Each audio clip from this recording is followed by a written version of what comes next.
عوام ہو جائیں ہوشیار، سردی کی ایک اور لہر آنے کو ہے تیار۔ سعودی محکمہ موسمیات کی قومی مرکز نے پیشگوئی کی ہے کہ آئندہ ہفتے مملکت کے بیشتر علاقوں میں سردی کی ایک اور لہر آنے کا امکان ہے۔ مقامی میڈیا سے گفتگو کرتے ہوئے سعودی محکمہ موسمیات کے قومی مرکز کے ترجمان حسین الکحانی نے پیشگوئی کی ہے کہ ابھی موسم سرما کے 2 اضافی ادوار باقی ہیں اور آئندہ ہفتے مملکت کے بیشتر علاقوں میں سردی کی ایک اور لہر آئے گی۔ قومی مرکز کے ترجمان نے کہا کہ اس بات کا قومی امکان ہے کہ آئندہ ہفتے مملکت کے بیشتر علاقوں کا درجہ حرارت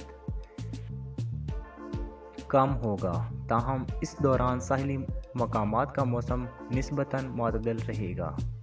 انہوں نے بتایا کہ ساحلی علاقوں میں دوپہر کے وقت درجہ حرارت میں کچھ اضافہ ہوگا، تاہم عموماً دوپہر کے وقت موسم مناسبت سے رہے گا۔ انہوں نے مزید کہا کہ مملکت کے بیشتر علاقوں خصوصاً شمالی علاقوں میں ان درجہ حرارت غیر معمولی کم ہو کر منفی کی حدوں کو چھو چکا ہے اور یہ صورتحال توجہ طلب ہے۔ واضح ہے کہ سعودی عرب میں رواں موسم سرما میں اتنی شدید سردی پڑی ہے کہ نلوں میں پانی ہی نہیں، آنکھوں میں آنسو بھی چبھنے لگے۔